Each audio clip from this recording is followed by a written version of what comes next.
Ambassador Auditorium, made possible by gifts from the worldwide Church of God, dedicated to the honor and glory of the great God.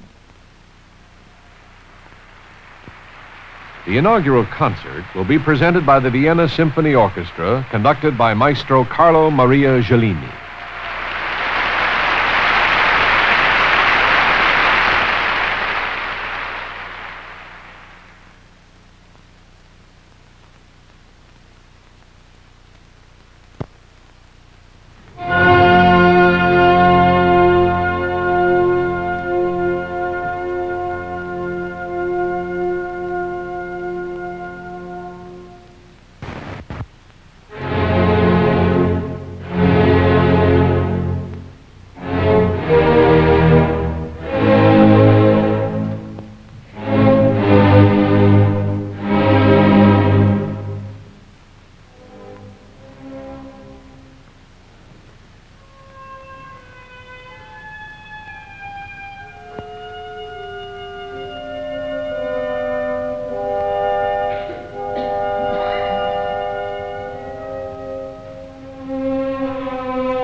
Widely recognized as one of the world's outstanding symphony orchestras, the Vienna Symphony annually performs some 200 concerts in Vienna, over the radio as well as in concert halls. The orchestra came to Pasadena after just completing a successful tour of Russia.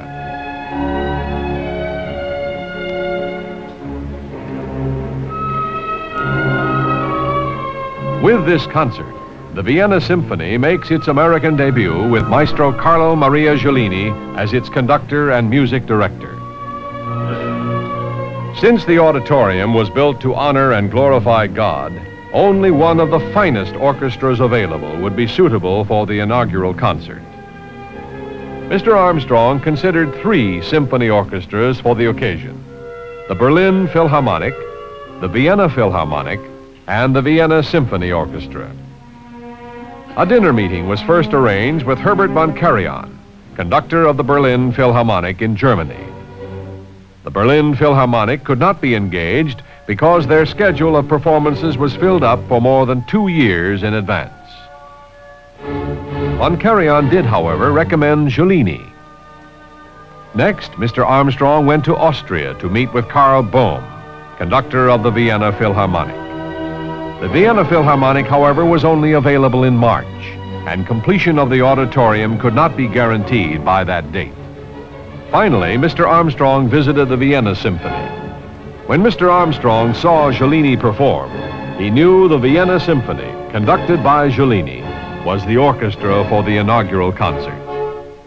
Mr. Armstrong was further impressed by the fact that Giulini believes in the philosophy of doing everything to the very best of his ability, a biblical principle we all try to follow. Giulini's philosophy is especially evident in his performances, which certainly have been memorable occasions.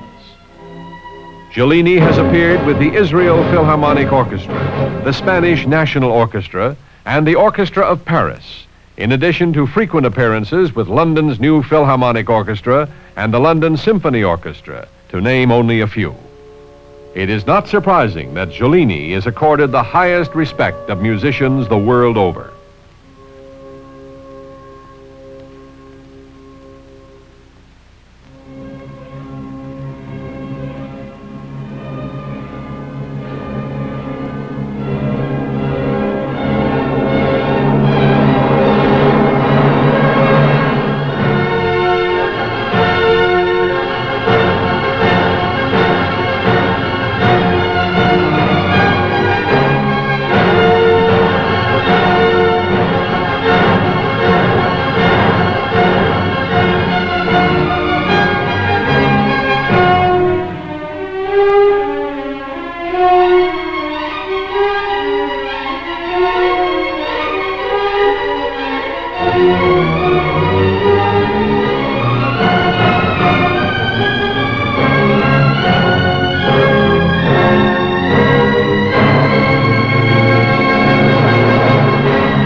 The 1,250-seat auditorium has been designed and constructed for the finest acoustical projection and balance.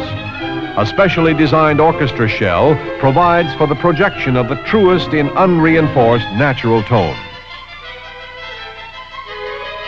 Sound can be reflected or absorbed in a variety of different ways, depending upon the use of the auditorium. For reinforced sound, the auditorium can claim the latest in solid-state modular components, including an unusually versatile professional recording console featuring 48 separate channels. 236 microphone inputs are strategically located throughout the auditorium. Many of these are situated in the area of the stage and hydraulically operated orchestra platform.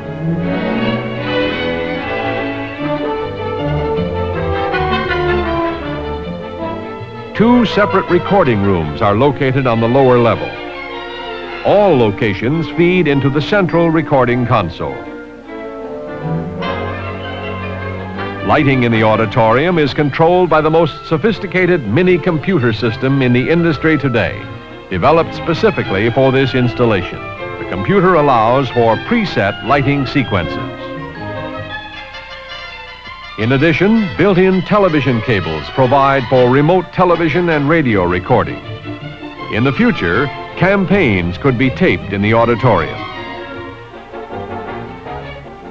As a performing center, Ambassador Auditorium is unequaled for a building its size. But Ambassador Auditorium is more than a concert hall. It serves as an assembly hall for students and faculty. As such, it becomes a focal point on the Ambassador College campus, where God's Word and God's way of life are emphasized as the only firm basis upon which all true knowledge, progress, and happiness can be acquired. The first building Mr. Armstrong wanted to build was the auditorium, but necessities of the work forced other buildings to take precedence.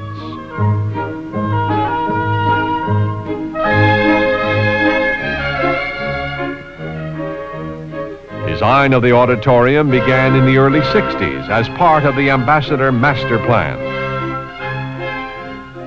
In 1963, the firm of architects Daniel, Mann, Johnson, and Mendenhall presented Mr. Armstrong with several sketches. It wasn't until the summer of 1971 that work was begun in preparation for the construction of the auditorium. Groundbreaking ceremonies took place on January 14, 1972.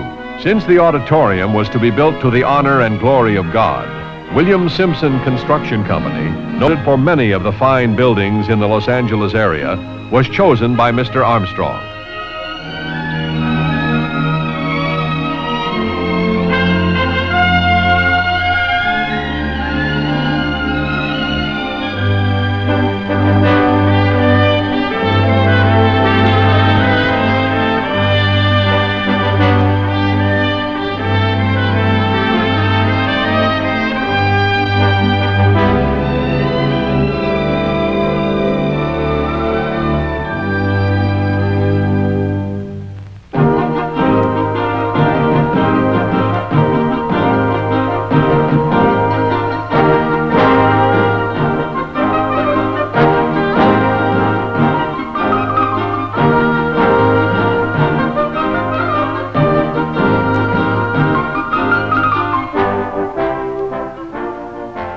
The auditorium proved to be a challenge to Simpson Construction Company.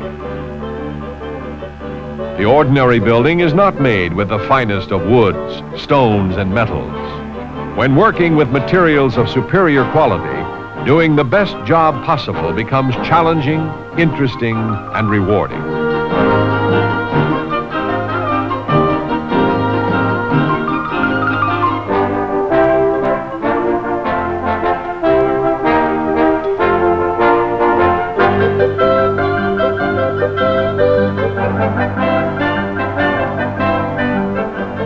The 100 or so men who worked on the building daily realized that finer workmanship was required of them and took pride in their work.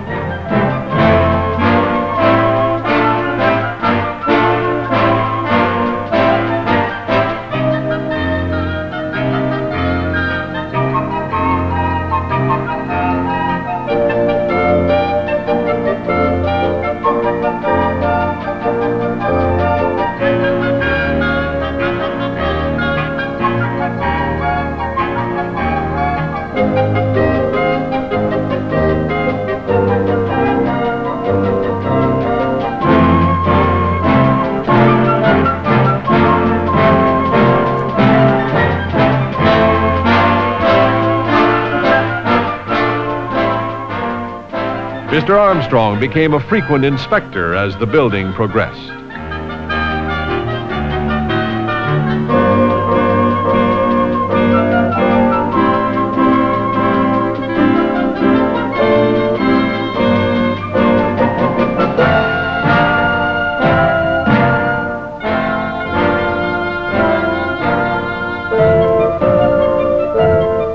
As of May 1st, 1974, the total cost of the auditorium was $10,894,701, with the auditorium just about finished.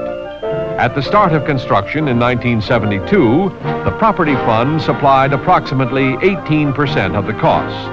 We were fortunate to arrange financing for the remainder. If construction began today, the auditorium would cost 20% more.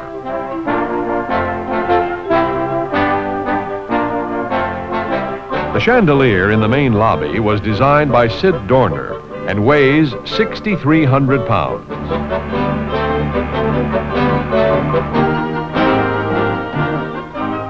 It hangs 30 feet from the bronze bar ceiling, 25 feet from the floor, and can be lowered to the floor for maintenance.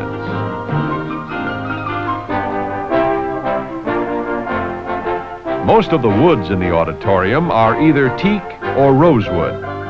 Since rosewood cannot be obtained in thickness greater than 3/4 of an inch, a substitute for the stair railings had to be found. Martiki, a wood resembling rosewood and having the required thickness, was obtained in Africa, the only place it can be found in the world.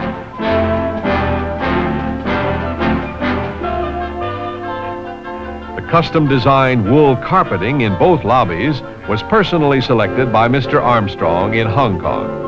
The rest of the carpeting was made in Philadelphia.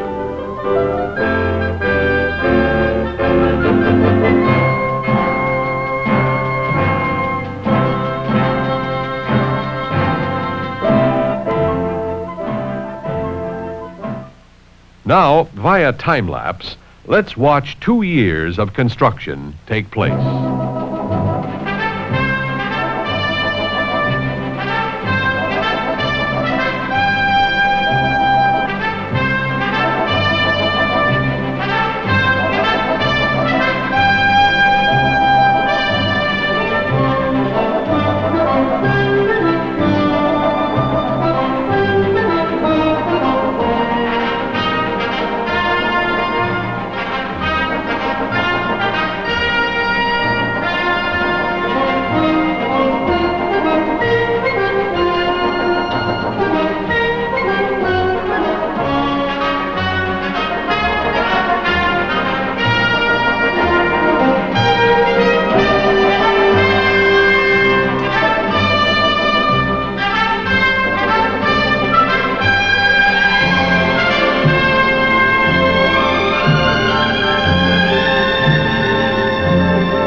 Brazilian emerald green granite decorates the outside walls of the auditorium. The The granite was cut and polished in Massacre, Italy, as was all marble and onyx found inside the auditorium. There are 26 72-foot pillars surrounding the auditorium. The sparkling aggregate in the concrete is quartz. The soffits extend 24 feet from the outside walls and are decorated with Italian white and gold mosaic. The bridges leading to the auditorium were paved with Norwegian Sandefjord gray granite and trimmed with African Angola black granite.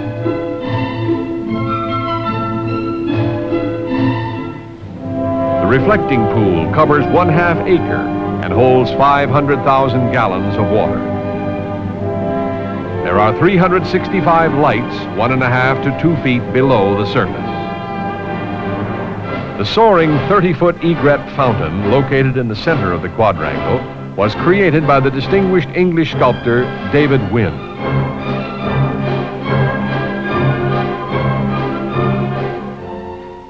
All of the landscaping was done by our own expert gardeners.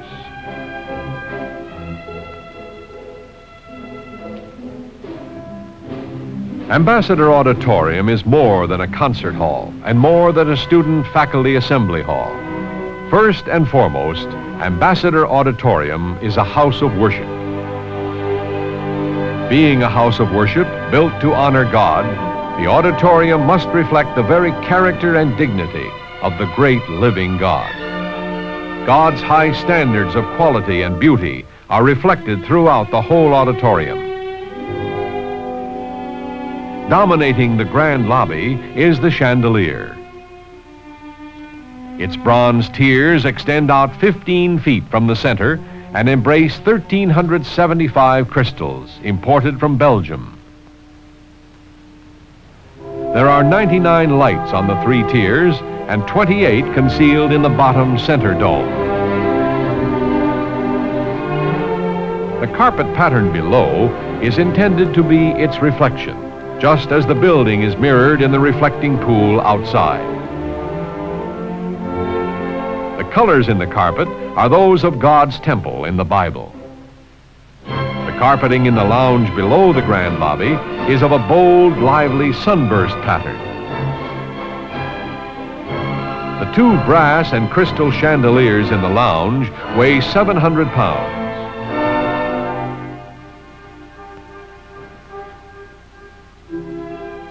All wood paneling is patterned, a testimonial to the fine craftsmanship of those men who worked on the auditorium. Notice the rosewood paneling, and that the pattern continues from panel to panel across the doors and above the doors. In the grand lobby, 2 7-foot 2-inch candelabras stand on either side of the inscription. The candelabras, made in Baccarat, France, were originally used as an extra added touch in the Shah of Iran's palace during the celebration of the 2500th anniversary of the Persian Empire. Each candelabra contains more than 2,000 pieces of crystal, some weighing up to 30 pounds. Each crystal is made to fit in one and only one place on the candelabra.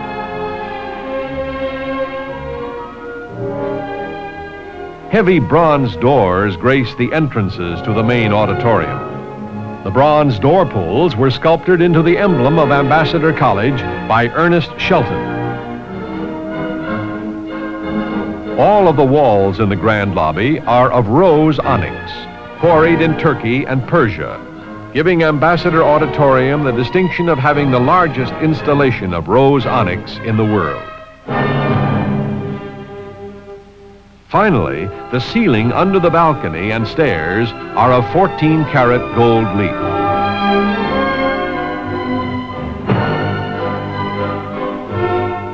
The next level above the grand lobby is the mezzanine. The walls are paneled with teak, again patterned carefully. The balcony is decorated in crimson and gold, in contrast to the main auditorium colors, which are gold and purple.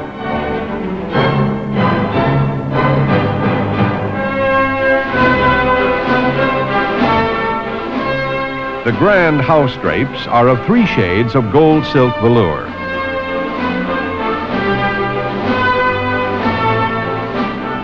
2 Steinway concert grand pianos were made in Hamburg, Germany. It is not incompatible that a building used to worship God be also used for other wholesome purposes, like concerts and assembly. God's way is that of serving, giving, and sharing.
Today is a thrilling and exciting day in the work and doing the work in this end time. But here today we're to observe 50-year milestone of the Church of God in this Philadelphian era. 50 years ago, there was one man who began writing, broadcasting, and evangelizing with his wife at his side. Now, some of us were alive then, but none of us were there. God had called and spent 7 years teaching Mr. Armstrong, his searching and teaching, and God restoring truths that was even rejected by the Sardis era of the church. But the Philadelphian era was born 50 years ago. We'd like for you to watch these beginnings and watch it grow over a span of 50 years. Now on the screen here you will see a history of this Philadelphian era of the church.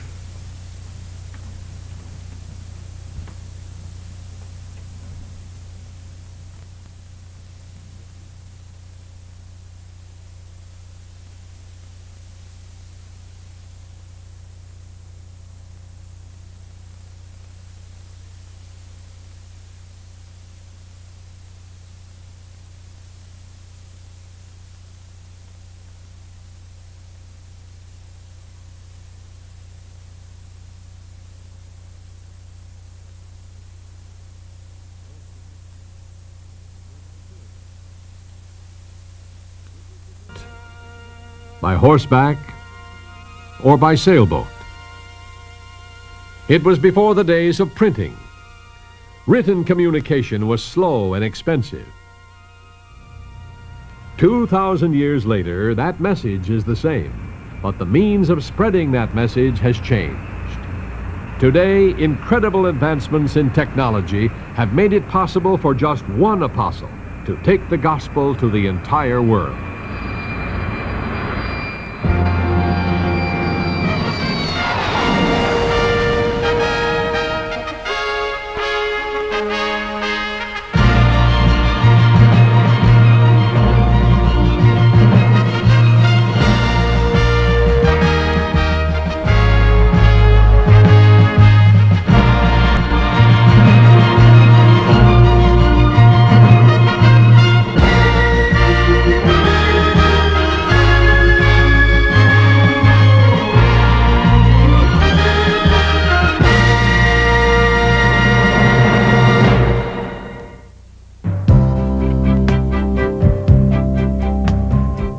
The end-time phase of the work of God began in 1934. The first congregation of what became the Worldwide Church of God held its services in the Jeans Schoolhouse near Eugene, Oregon. In his autobiography, Mr. Armstrong tells how he organized a three-point plan to reach the world with the gospel of the kingdom of God. A half-hour radio program would begin immediately on the local radio station KORE Eugene.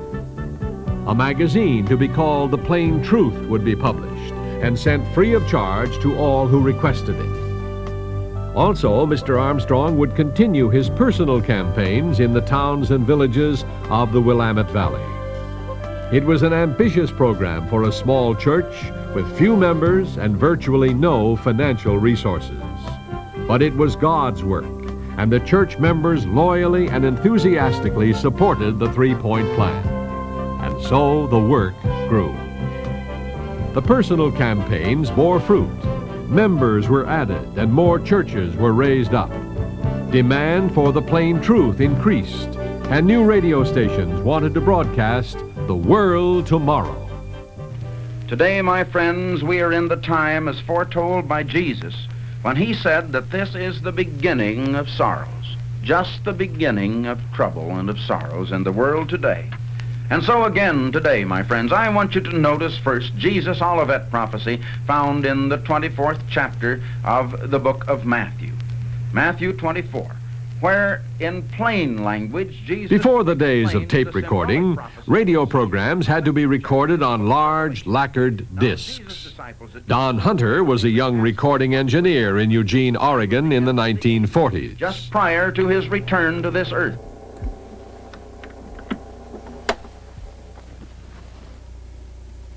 Well, it's been many years since I've cut a radio transcription disc. We've set up this equipment here in my home studio to recreate the studio as it was when I used to record Herbert Armstrong back in the 1940s. The transcription discs that we use cost me anywhere from $1.75 to $2.50. And that was quite a bit in those days. And I charged about the same amount for making a 15-minute transcription. So I think I used to charge him $5 a program, and I was happy, and it was quite a strain on anyone's budget to pay $5 for a program in those days. We began to make more and more of these, and he started using them on other stations than KORE, the original station here, stations in other cities. And he said, this is going to grow. It's going to go all over the country. Well, I didn't know about that, but it did. And I remember he went to KFI and KSL and some Midwest stations, and to where I was making transcriptions for him on a regular basis. When Mr. Armstrong started his radio ministry, he had to be present at every broadcast that he made. When he started using transcriptions, he could multiply himself by several times over. And from that beginning with transcriptions, you can see what it's come to today, where one man can multiply himself all over the entire world and carry the message to the entire world. It's really an advance in technology that's unbelievable. We couldn't have dreamed that this was, I couldn't have dreamed that this was possible when we first started making recordings. Today, in the modern radio production studios in this building in Pasadena, high-speed tape duplicating equipment is used. Quality recordings of the world tomorrow can be made at 8 times normal broadcast speed.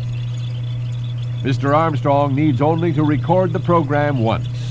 Then it can be prepared for broadcasting anywhere in the world.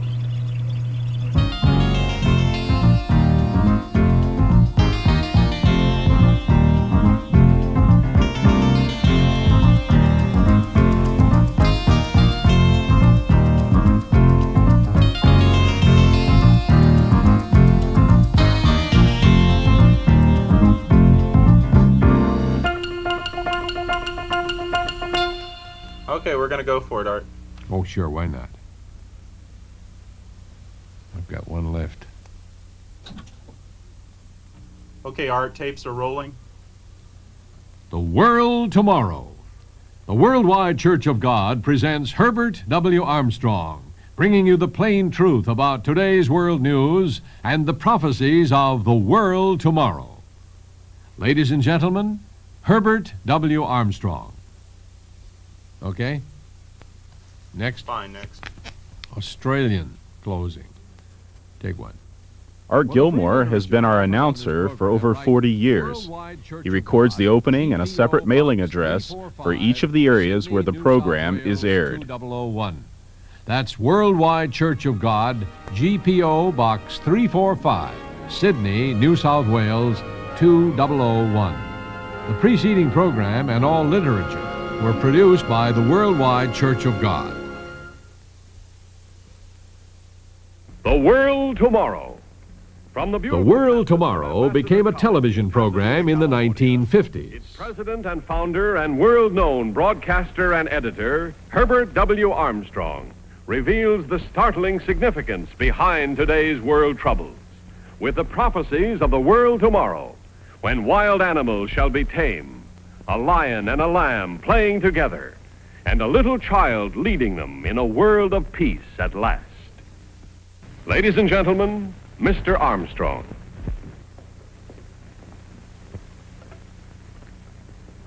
Well, greetings, friends. The real significance behind today's world disturbances is simply this, that we're now near world peace, believe it or not. Audio tapes rolling, video tapes rolling, on 5.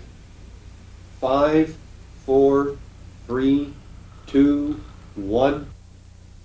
Before the last presidential election, we were hearing a great... Today, in the Ambassador television studios in Pasadena, Mr. Armstrong's specially designed set combines warmth and good taste with a feeling of authority and What they dignity. mean by being born again, and I also wonder if even those who profess to be born again know what it means.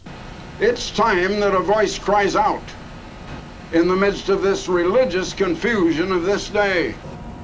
The telecast is recorded on a bank of videotape recorders. Once Mr. Armstrong is satisfied with the videotaping session, there is still much to be done before the telecast is to be aired. First, the program must be accurately transcribed by typists using sophisticated word processing equipment. The script is then carefully gone over to determine where sections of film or videotape cover footage, graphics, and color illustrations can be added to support Mr. Armstrong's message. Scriptures are electronically generated and then stored on magnetic discs until final editing. Once all the visual material is gathered, editors assemble it into video clips, which can then be inserted into the program. Recorded. The World Tomorrow.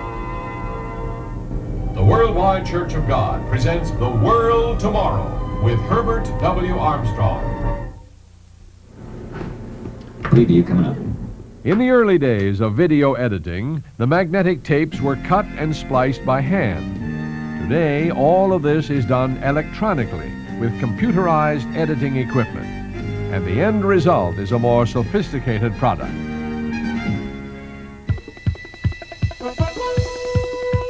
In January 1984, 50 years after that first program was broadcast over a 100-watt station in Oregon, the World Tomorrow program is heard over 147 radio and 326 television stations around the world. David Hume, Director of Media Purchasing, works closely with Mr. Armstrong and one of the world's largest advertising agents, BBDO International. Their network of agencies, with over 100 offices in 36 countries and 72 cities, represents the worldwide Church of God in purchasing media time and advertising space. In 1982, a version of the television program, subtitled in French, was broadcast by Radio Television Luxembourg and later by Television Monte Carlo. And then, in the first week of 1984, exactly 50 years after Mr. Armstrong began making regular programs, The World Tomorrow was beamed with Italian subtitles to the people of Italy. Every Sunday morning on over 200 stations around the United States, Mr. Armstrong announces the Watts line number, by which listeners and viewers can telephone their requests for literature directly. Dozens of operators are standing by. So great is the response that extra lines have had to be installed. An all-time record of 13,873 calls were received in response to the telecast Revelation, Catastrophic Event, aired on the weekend of January 21st, 22nd, 1984. It would not be possible to process the thousands of requests for plain truths and other literature without the modern equipment in the mail processing department. Operators at computer terminals can process the millions of requests for literature each year while still maintaining the individual attention that Mr. Armstrong has always insisted on since the days that he and Mrs. Armstrong worked together in the little office in Eugene. The second part of the three-point plan was to publish a magazine. By 1932, Mr. Armstrong had had years of experience in advertising. He knew the power of the printed word. He had learned how to grab the reader's attention with a striking headline and to write compelling copy that would drive home the message.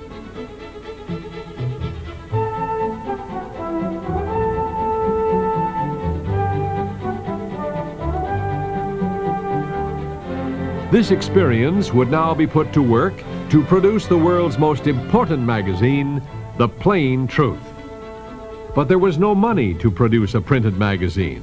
So Mr. and Mrs. Armstrong bought a second-hand Neo-style and duplicated the first issues by hand. In February 1934, The Plain Truth made its modest bow. For the first issue, 250 copies were duplicated. By November 1958, circulation had reached 175,000. July 1967, the 1 million mark was passed.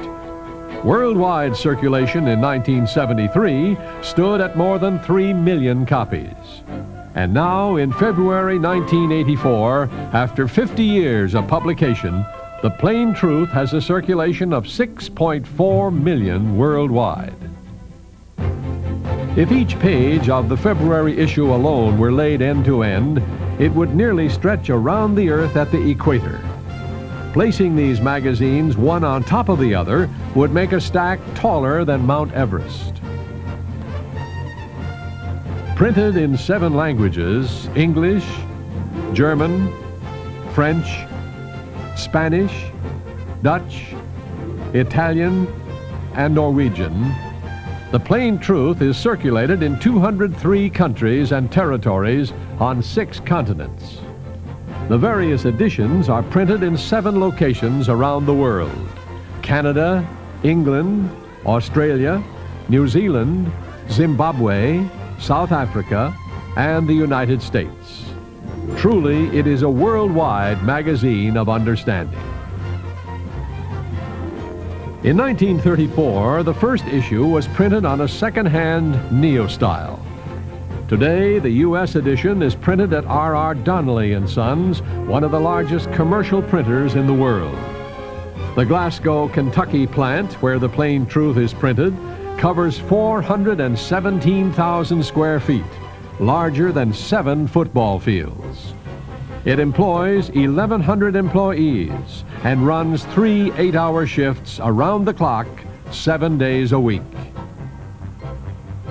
In commemoration of the 50th anniversary of The Plain Truth, Editor-in-Chief Herbert W. Armstrong flew to Glasgow, Kentucky to observe the printing of the special anniversary issue. Mr. Armstrong, who has been involved with the publishing business since 1908, then took a tour of the press facilities. There are 13 mammoth presses at the Glasgow plant, towering 2 to 3 stories high. The huge rolls of paper, weighing from 3/4 of a ton to 2 1/4 tons, feed the massive web presses. In order to keep the presses running continuously, a second roll of paper is fused by the automatic splicer to the top roll as it runs out. The paper is printed on both sides simultaneously as it races through the press at 16 miles per hour. Each of the 4 colors used in printing, yellow, magenta, cyan, and black, are added separately. The magazine is printed in 3 16-page sections or signatures with a separate full-page cover. The signatures are then stacked to go to the bindery, where the magazine is collated, assembled, trimmed, and wire-stitched. At the bindery, Mr. Armstrong was presented with the first 3 copies off the press. In order to protect the cover of the special anniversary issue, the magazine was sealed in clear plastic wrappers. As part of the tour, Mr. Armstrong also visited the shipping area, where The Plain Truth is sent out by large truckloads, a long way from the beginning days when he and his wife Loma could carry an entire month's issue in their arms across the street to the post office.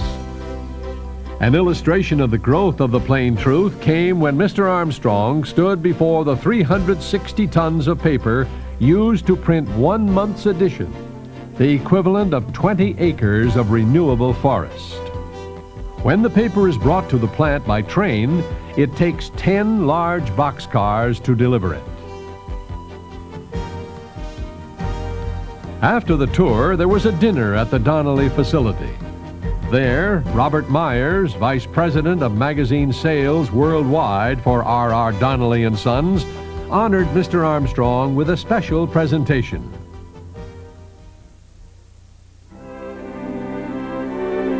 The third part of the original three-point program was personal campaigns. Little could Mr. Armstrong have realized that these small public meetings in the towns and cities of Oregon would one day lead him to stand before kings and leaders of great nations and to preach the gospel of the kingdom of God to large audiences in cities many thousands of miles away from the peaceful Willamette Valley. And today, you know that several nations, several smaller nations, have nuclear weapons. And they could start it, and it would go to Russia and the United States and the big nations, and finally there wouldn't be any humanity left. Most of us are asleep, and we don't realize what's going on all over the world. Why do we have these problems? Why these troubles? But just before this passage in Matthew 24 that I told you about, verse 14 says that when this gospel of the kingdom is proclaimed all over the world to all nations, then will these things shortly come. I am proclaiming that message, and it's the first time in over 1900 years that that message has been proclaimed to the world.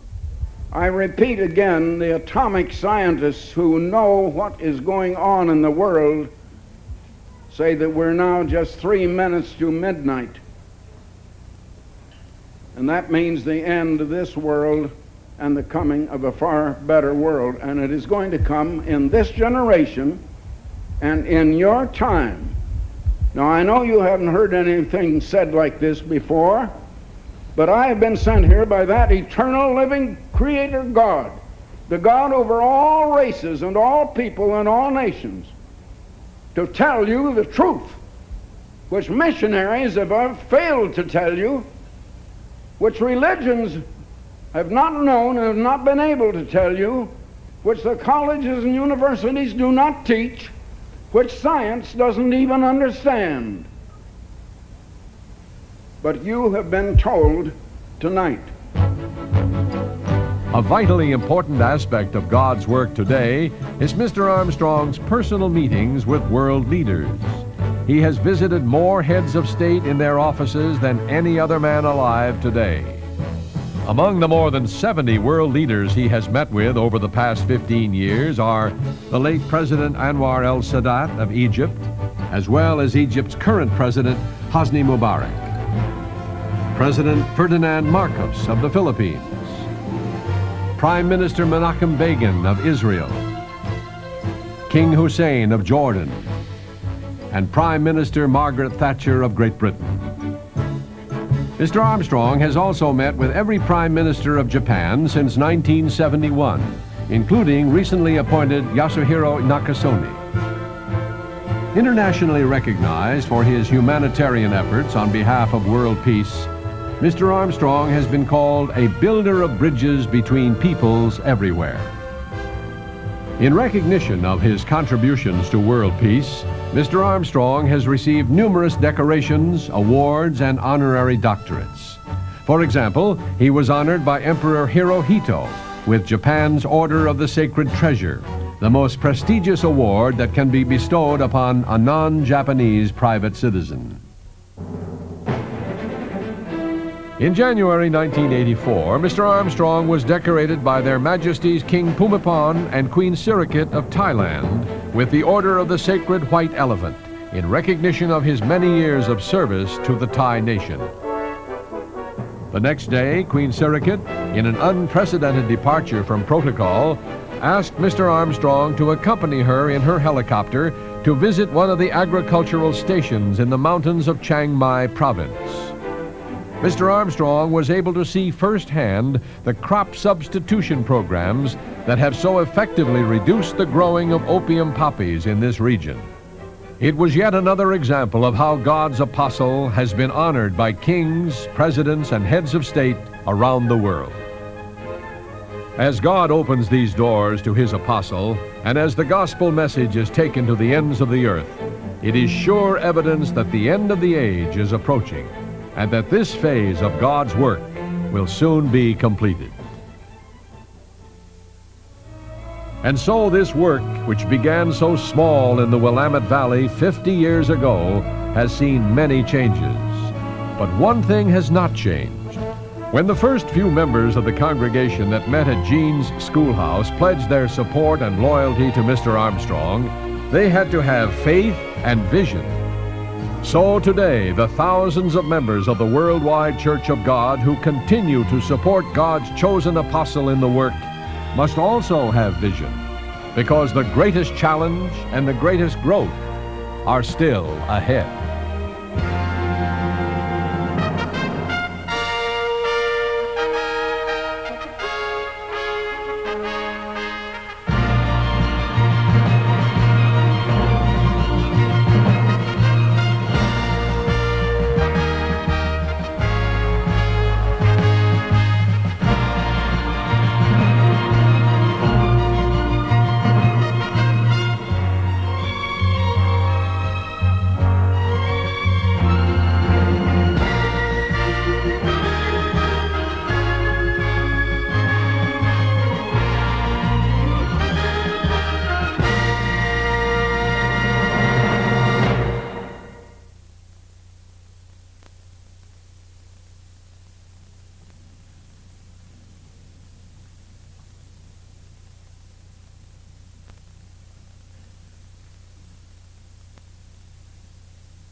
Though quite brief, that's quite a history. Quite a worldwide work from humble beginnings. You even saw excerpts from Mr. Armstrong's most recent trip. I just found that while we were viewing the videotape, that we got a call from Imperial Schools. We have 500 down there in addition to a full house here. So again, welcome all of you at Imperial. Mr. Art Gilmore said of Mr. Armstrong, he came in, bought time, and I, being on staff, was assigned to him. That's how Art Gilmore described his first meeting with Pastor General Herbert W. Armstrong at radio station KNX Hollywood in 1939. It doesn't appear to be a happenstance meeting, for that meeting led to Art Gilmore's long association with the Radio Church of God, then the Worldwide Church of God, as announcer for the World Tomorrow program on both radio and television. Mr. Gilmore stated, "I guess the chemistry must have been right." Mr. Gilmore, born in Tacoma, Washington, has a wife, Grace, and 2 daughters, and he came to Southern California in 1936. His profession has included, beginning this very week, 50 years ago, his beginnings in the broadcasting media in Tacoma, Washington. He has been narrator of many programs, including children's albums for Capitol Records, short subjects for Warner Brothers, Universal Pictures, Dudley Pictures, and training films for armed forces. He was also the show announcer for Red Skelton between 1954 and 1971. He has many memberships in many organizations.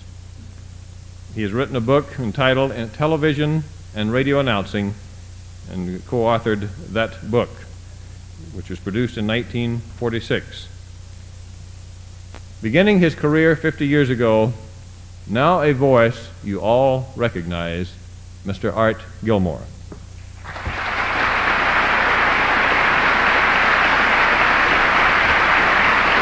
Thank you.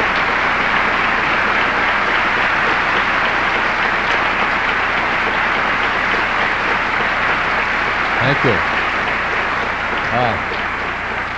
My, you are gluttons for punishment. You listened for 25 minutes and now you want some more.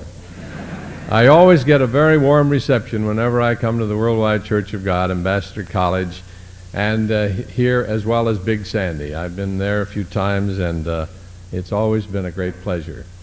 I think most of the story has been told, but it does seem a great coincidence that about 300 miles north of Eugene, Oregon, I was starting in my career in broadcasting at the same time Mr. Armstrong and his wife were putting together the first Plain Truth and their first broadcast.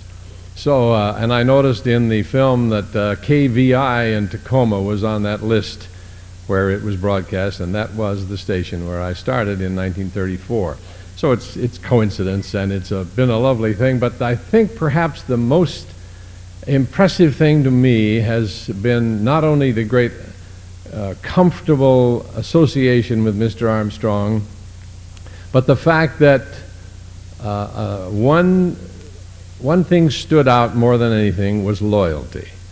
We started in 1939, and then he went back, I believe, to Oregon at that time. I'm not sure exactly what happened there, but very, very shortly after, then we started to work together all the time. And it's been a most pleasant association, and whenever I think of it, it's with a great warm feeling, and I think that loyalty is something that sometimes slips away from the modern age, and I think it's to be to his credit that he is perhaps the most loyal person that I have ever known. It's been a great pleasure. It's lovely to be here. I won't take your time. Matter of fact, you said you give me 3 or 4 minutes. I say I bow that long. But it's been fun being here, and thank you very much for your attention. Bye-bye.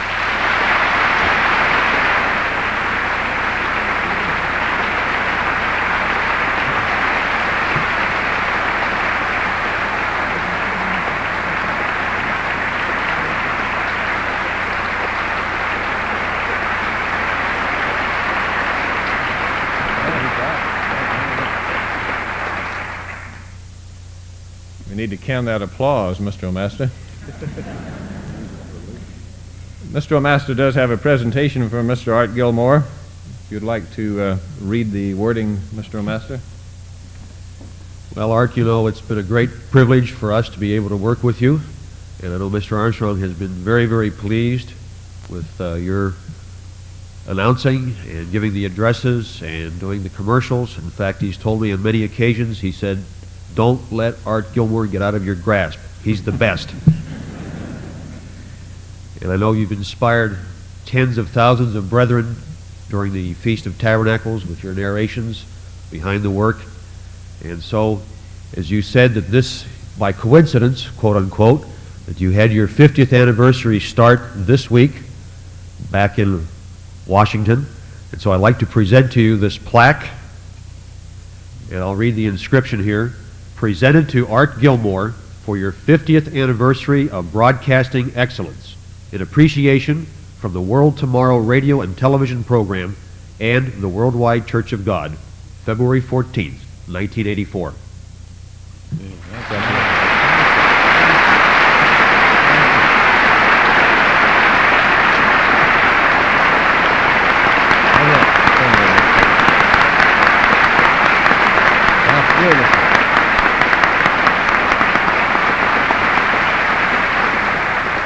As with everything about this organization, this is really class, and I just appreciate this so much. Thank you very much.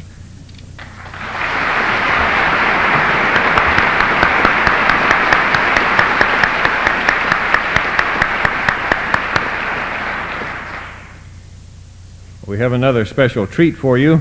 There has been a special composition for mixed chorus to celebrate the 50th anniversary of The World Tomorrow and the Plain Truth.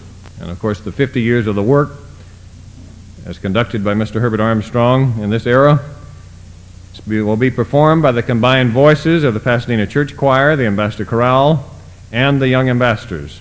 It will be directed by Mr. John Schroeder, accompanied at the piano by Mr. Ross Jutson, a first-time performance, Jubilee, composed by Ross Jutson and arranged by Thomas Crabb.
might, but by my Spirit.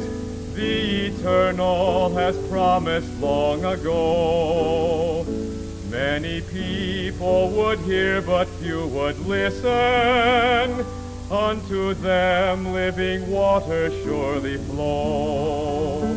I will shower many blessings upon you. Right before you I set an open door. You will learn how to love my law and statutes, and will teach men to put an end to war.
Thank you, John Schroeder, Ross Judson, Thomas Crabb, and the chorales.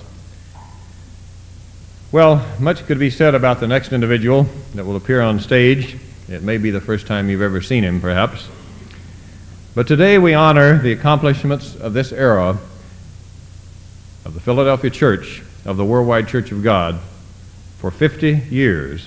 A man whom God called 57 years ago to be the apostle of this church, to restore precious truths, truths that shall now remain forever and ever. A voice familiar to millions around this earth, bringing good news of the wonderful world tomorrow, Pastor General Herbert W. Armstrong.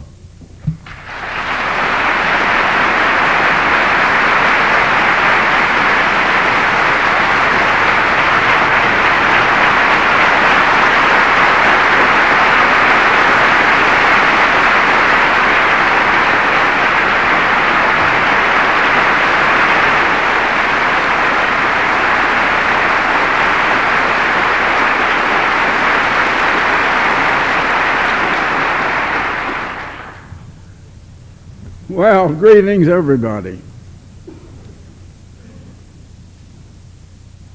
You know, it's rather remarkable that we're here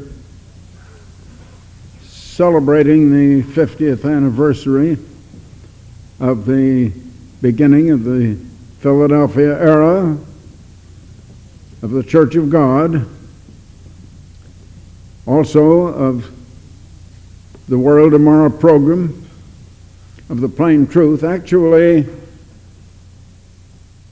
the 50th anniversary of the Worldwide Church of God actually began in October 1933.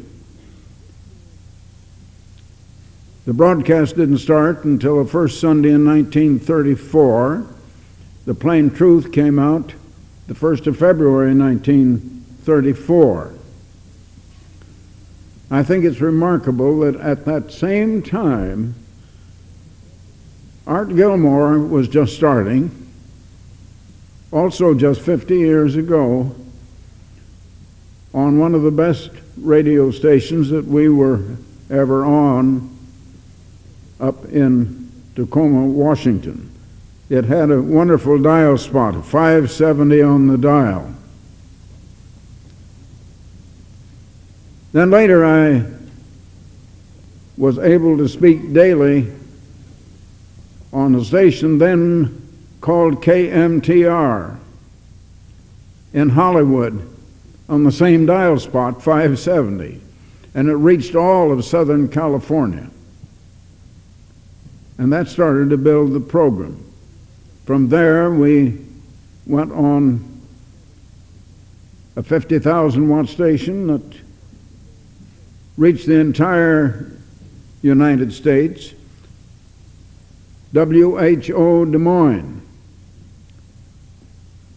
We received mail from every state in the Union from broadcasting on that station in Des Moines, Iowa. Next, we were able to be on WOAI San Antonio, another 50,000 watt station. Now, both WHO and WOAI were among only 8 of the radio stations of those days. Of course, there was no television at all yet, and there were only 8 stations that had 100% clear channels, exclusive channels. No other station anywhere was on their same dial spot.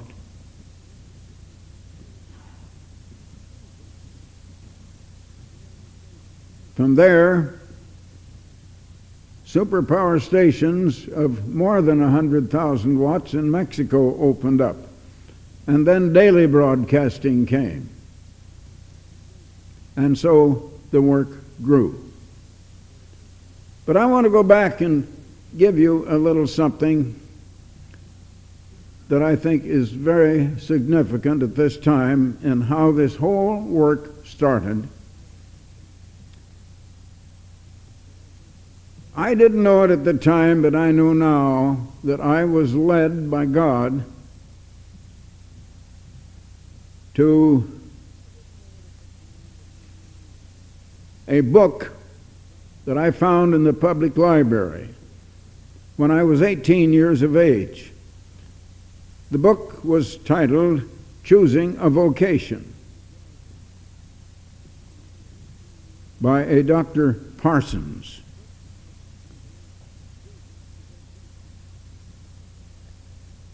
It put me through a self-analysis of aptitudes, if any, of likes and dislikes, of faults and weaknesses, of showing me that I needed to know my limitations and what I could not do as well as what I possibly could do. And it fired me with ambition to succeed. Then it went through a complete list of occupations, professions, trades,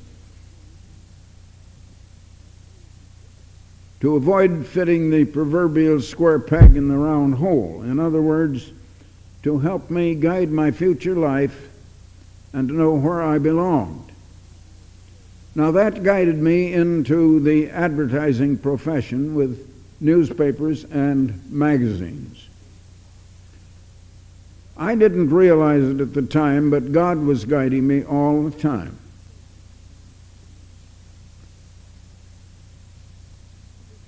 I'd been brought up in a respected Protestant denomination. My ancestors had come to the United States from England 100 years before there was a United States, along about 1660 or 70, with William Penn. They settled in Pennsylvania. They were of Quaker stock.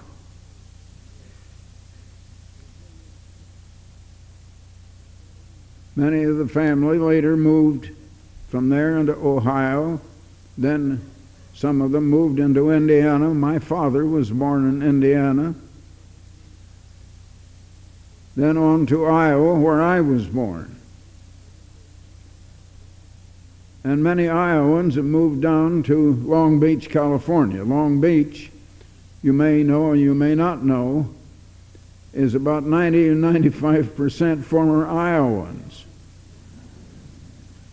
In some of the family letters that we used to have, the Long Beach segment of the family used to argue the virtues of California as being so superior to Iowa. And I remember that my Uncle Frank Armstrong, in the family letter that circulated all over the United States to the members of the family, including cousins and relatives as far as they were still in contact, he said, yeah, the reason so many Iowans have gone to Long Beach, California, they're the only people that can afford to go out to California. And so it went. Well, I was fired with ambition. I studied nights instead of playing around.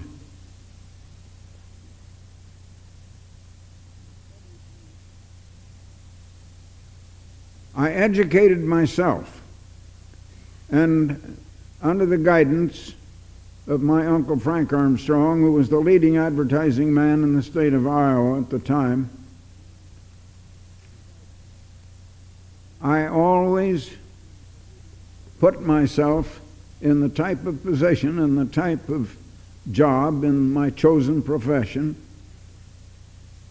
that would put me under the direction and in constant company, one way or the other, of successful and important men.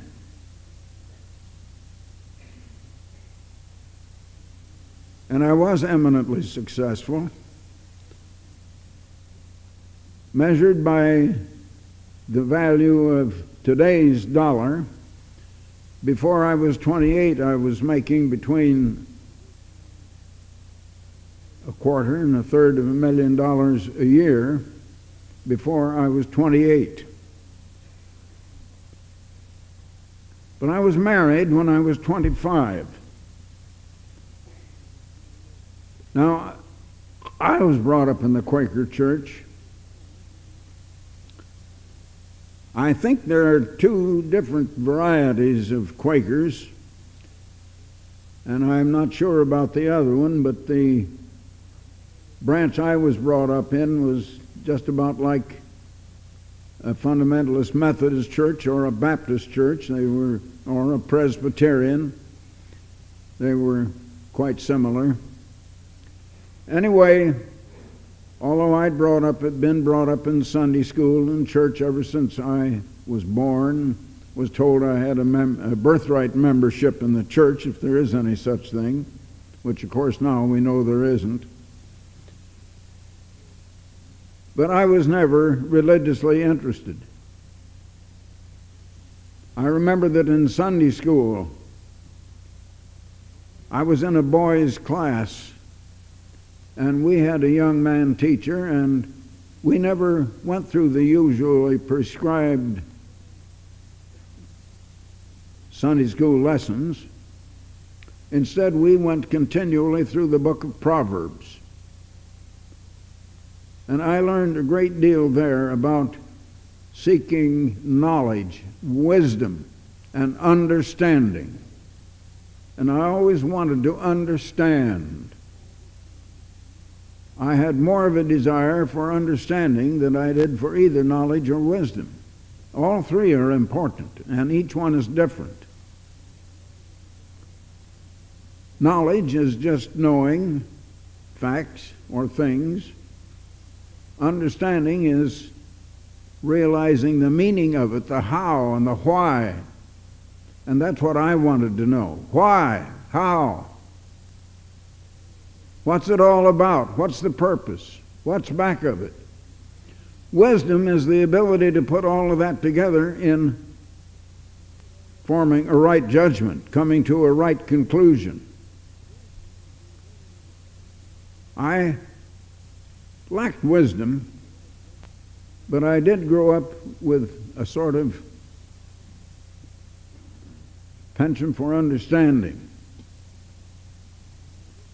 Now, I was married when I was 25. So far as I knew, God didn't enter into that marriage, and yet He did.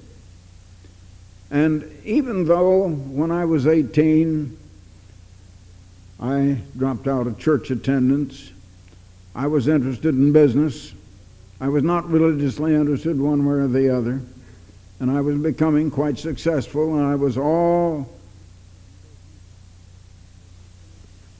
stirred up with enthusiasm in the business world of magazines and newspapers and the writing of advertising copy and even of newspaper reports, later newspaper editorials, and of magazine articles. I didn't realize that God was preparing me for what He was really going to call me to. I hadn't chosen the profession God wanted. I had chosen one God wanted to prepare me for what He was going to call me to later. Now, after I was married, I did pray once in a while. And when I prayed, I had what you call the gimmies.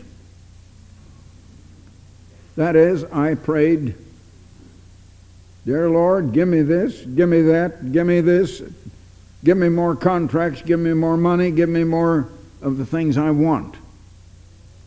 I think a lot of people pray that way. They have the gimmies. But there was just one perhaps real good thing that I usually did pray. I always thanked God for giving me the wife He did.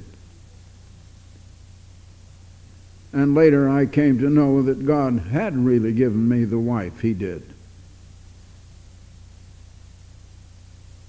And shortly after we were married, I don't know whether it was 2 or 3 days now or whether it was perhaps a couple of weeks. It was no longer than that. But she had what may have been a dream or a vision. We didn't really understand which. But it was the most impressive dream, if it were only a dream, that she had ever had. In which she saw something up in the sky. She was standing on a very important intersection in Chicago, in the northern residential section of Chicago, where not only north and south, east and west streets crossed each other, but another street running diagonally crossed them. So it was a very busy corner, and one of the most busy corners, probably the most busy in the residential areas of Chicago.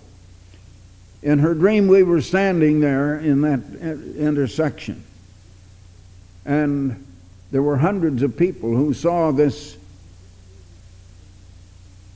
whatever it was that she saw in the sky. And as it began to come, it was like birds fluttering or something coming closer. As it came closer, she began to think it was the second coming of Christ. Now, she had been interested in the Bible. I hadn't. She knew about the second coming of Christ. I hadn't heard much about that at church. I don't remember that the church ever preached about that. As it came closer, she could see it was an angel. And to her surprise, the angel came down. Then she was worried because she, according to her idea and her religious upbringing, she said, well, Herbert isn't saved. What's going to happen to him if this is the second coming of Christ? And she was very much worried. And to her astonishment, the angel came down and put his arm around her and me in front of all of that crowd.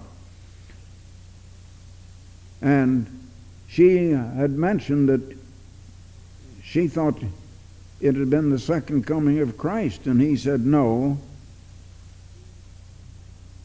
but not far off. And it will be comparatively soon. And he said that God had need of us, of her and me. And she was absolutely astonished.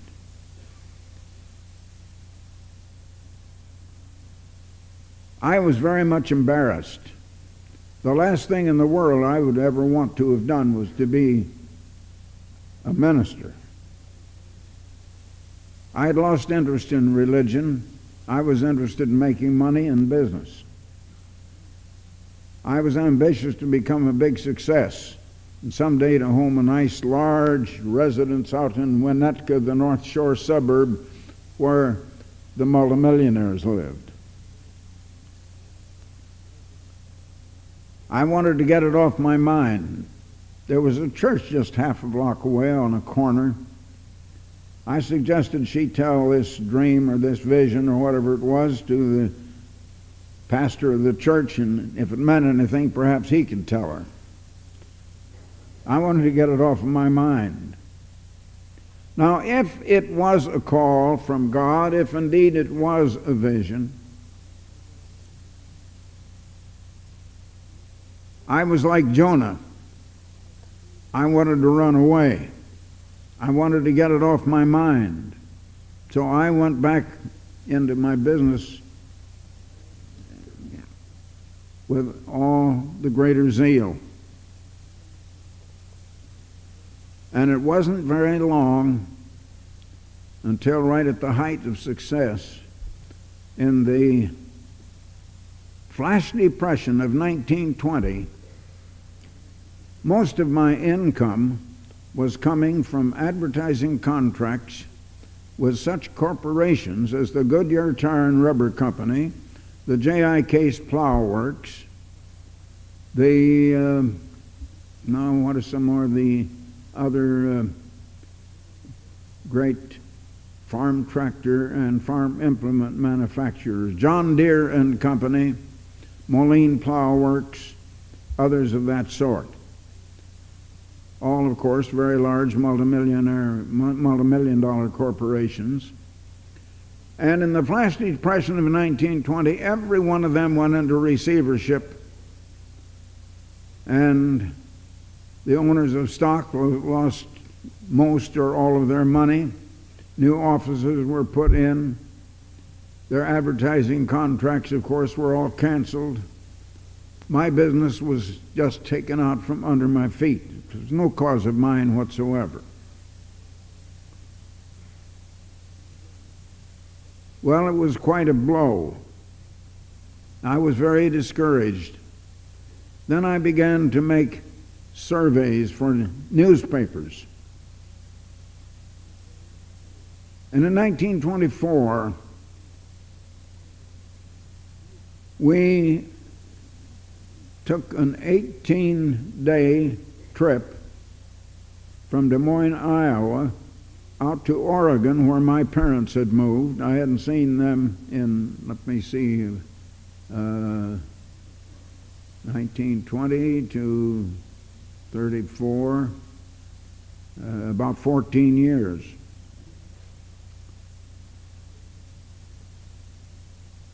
And in the Pacific Northwest, I started another business, an advertising service of my own. and it was becoming eminently successful. I was doubling the business of all my clients. One of them was in Tacoma, Washington. And then the National Association had contracted for a collective advertising campaign with a national advertising agency that tied up the entire advertising appropriation of every one of my clients, and another business was swept out from under my feet. I've often said that God struck me down in a different manner than he did the Apostle Paul, but just as effectively. I more than had the wind taken out of me. I was totally discouraged, and finally I was reduced to absolute poverty.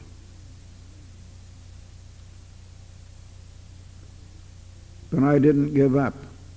And it was while I was in that condition, I had been whipped and beaten, and what I had set my heart on had been taken clear away. That's when my wife took up with what to me at the time was religious fanaticism. She said that a lady who was a neighbor of my father and mother in Salem, Oregon, had opened up the Bible to her and showed her a few scriptures, and she said she could see plainly she'd been keeping the wrong day of the week, and that she should be keeping the seventh-day Sabbath. And I was frustrated more than ever. I saw our marriage slipping away because I began to think, what would all of my former business associates think if my wife had taken up with religious fanaticism? And that's what it seemed like to me. And it still seems like that to a great many people in the world. That brought me to a study of the Bible. I was challenged also on the doctrine of evolution at the same time. Now, God had softened me for the blow, and I tell you that I don't think I would ever turn to God if he hadn't taken away everything I'd set my heart on. They were my idols that I was worshiping. I didn't realize they were idols. Most people do have an idol. They don't realize it's an idol. They don't realize what an idol really is. It wasn't a piece of stone or wood carved out to look like some being, some god, but it was the thing I had my heart set on. And of course it was all self-centered, and God just took it away from me. He had beaten me down. He brought me to the place where, when he opened my eyes to the truth, I was willing to admit it. The most difficult thing for anybody to do is admit he is wrong. To admit you believed wrong, that what you believed, what you would argue for, was absolutely wrong. To admit that you have lived wrong, you have been wrong, you are wrong through and through. Nobody wants to admit that. And there's so many that'll never turn to God until God takes away all the material possessions that they have had.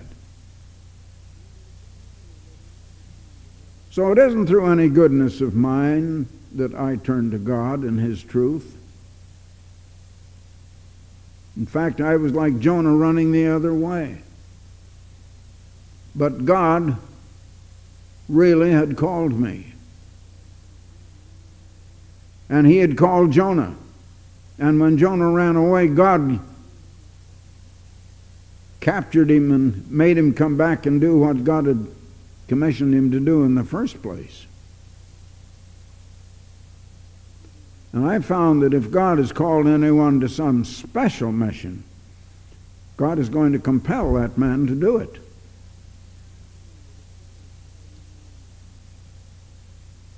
And so God began to reveal truth through me. Not through any goodness of mine. I was just going the other way. But all through the goodness of God, not for my sake, but for your sake, for the sake of those that God has called all over the world. It wasn't my doing. It isn't anything that I can take 1 ounce of credit for. All credit, all glory has to go to God. But He had beaten me down and made me willing to begin to believe what He said when I saw it in the Bible. I have faced many ministers with things that I saw, and sometimes they have to admit the truth, but they say they won't accept it. They're going to go along the way their group, their church, their denomination has always gone. Like one minister who came to me in the early days of my ministry up in Oregon, wanted to know if I knew of a vacant pastorate somewhere in Lane County, Oregon. He had just married a fairly wealthy widow, and he was too ashamed to have her support him. And he had been a minister, but he had no pastorate at the time. He said, "Do you know of any church that has a vacant pastorate where they need a pastor?" Well, I said, I know of only one. But that won't do you any good, because I said, that's a Christian church and you're a Methodist. Oh, and he said, that won't make any difference. I said, but you'd have to preach different doctrines and things you don't believe. He said, well, that's all right. I'll preach whatever they want me to. And I've never forgotten that.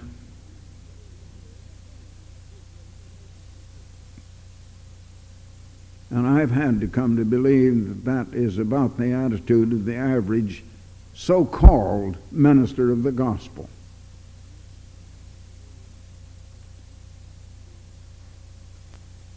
So I just wanted you to know that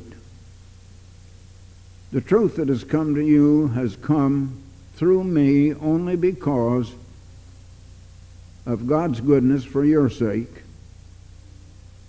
Because He beat me down, I certainly had to pay the price. And when I began to see the truth, I knew it meant persecution. I knew it meant giving up ever making the money that I had expected. It wasn't money itself that I lusted for. It was just to be important and to have some of the good things of life. Actually, God has given me better things in life finally than I had hoped for. But He's given me happiness and the love of thousands and thousands of you people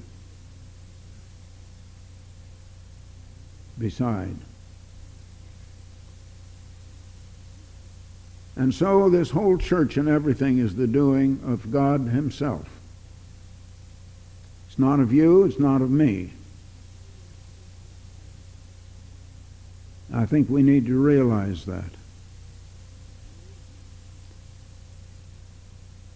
There are some people that I know that need to surrender their lives to God, and they probably never will unless God takes away all economic or financial resources from them. Then perhaps they will finally turn to God. I probably never would have. I wasn't good enough in myself.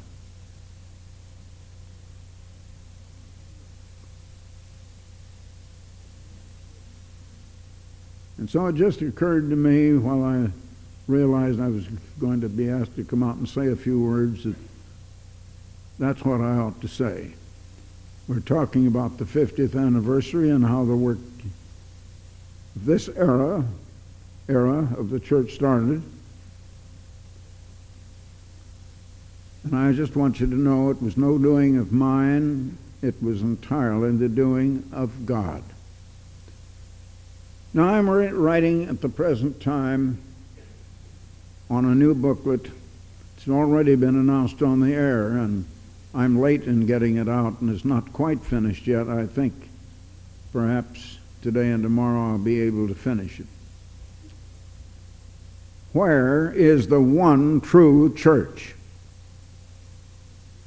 We don't have a piece of literature explaining that. People wonder, do we have a church? Is there a church they could attend? What about all of these churches and denominations? Is God so divided that he has so many churches? This is really going to be an eye-opener. And, brethren, I could not have written this book until this time. I could not have written this book even 6 months ago. I remember when I was speaking in a country schoolhouse in the state of Oregon. It was one of these two-room schoolhouses with an auditorium on the second floor over the two classrooms. I had a fairly good-sized attendance coming there. There was one man, 84 years of age. And every night after the service, he would say to me as he was leaving, "Well, I learned something new tonight."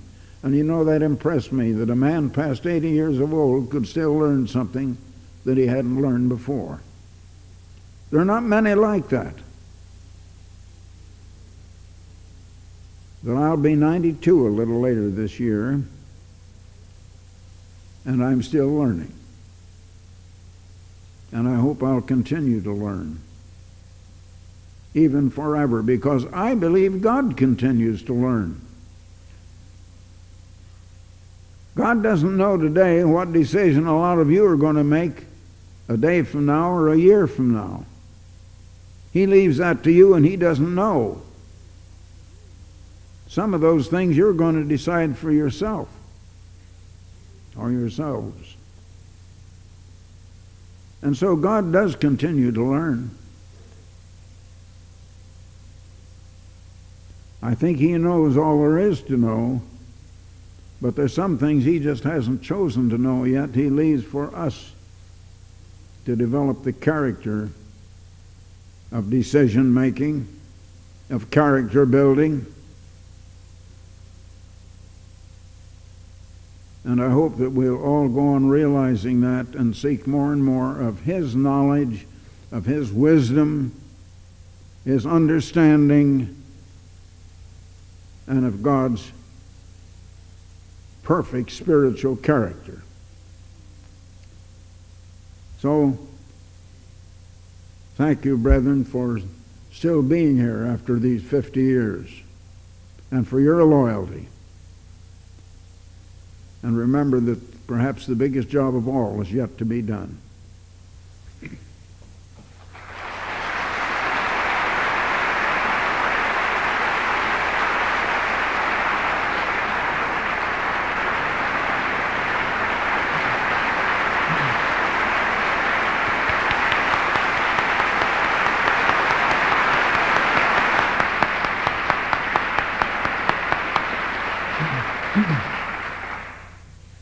Now, in honor of 50 years of broadcasting, we would like to make a presentation, and this will consist of, part of this presentation will be one of the large lacquered discs that you heard about, and it states on there, Radio Church of God, conducted by Herbert W. Armstrong, Program 4, Part 2, Hitler's 1,000-Year Plan, Roman numeral 3, KORE in Oregon, signed by Herbert W. Armstrong, August 29th, 1940. Also accompanying that lacquered disc will be a microphone, which is of the late 1930s vintage, perfectly restored, in good working order.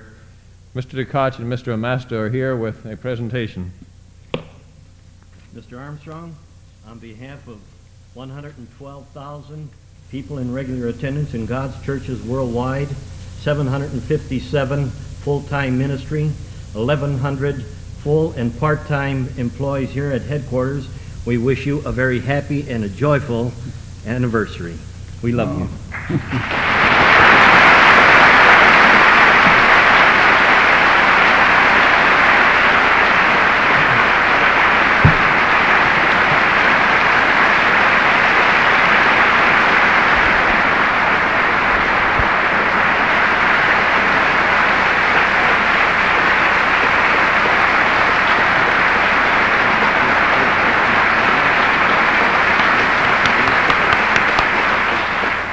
The inscription reads, "A voice cries out, Mr. Herbert W. Armstrong, in commemoration of 50 years of broadcasting God's truth of the world tomorrow since January 7th, 1934, presented on February 14th, 1984. We also have another presentation, a special publishing presentation.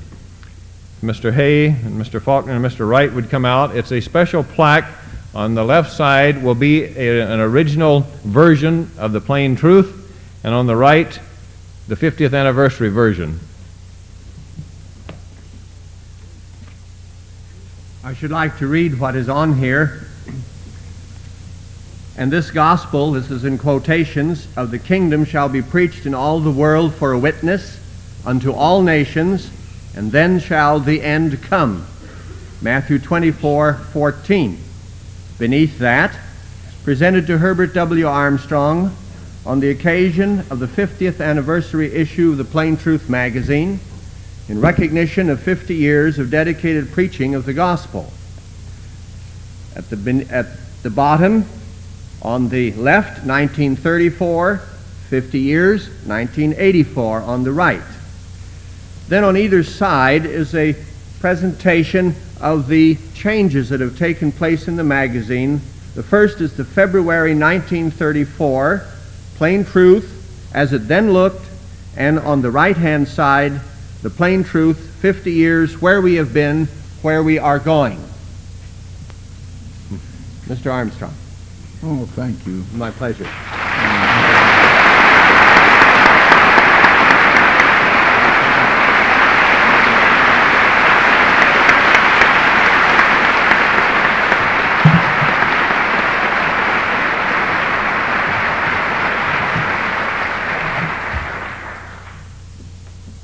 All I can say is that I don't deserve any credit, but many of these loyal helpers that have been by my side and have been loyal and stuck through these years deserve their share of the credit too. And yet, all the real credit goes to our great God and our Lord and Savior, Jesus Christ. Thank you all.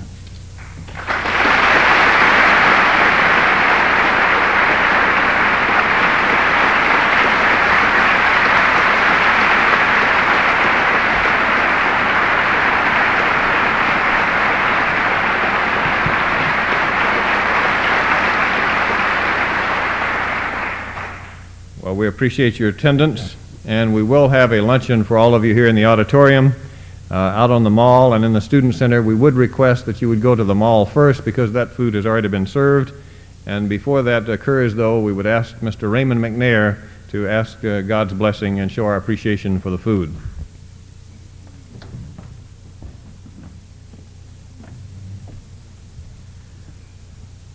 Father in heaven, Creator and ruler of the universe, we thank you very, very much for this beautiful and inspiring 50th anniversary service that we've had here this morning in this glorious occasion, this beautiful building that has been dedicated to your honor and glory. We thank you, Father, for this service, and we thank you most of all for what you are doing, what you have done, as your servant Mr. Armstrong has said, through him and also others helping him, holding up his hands.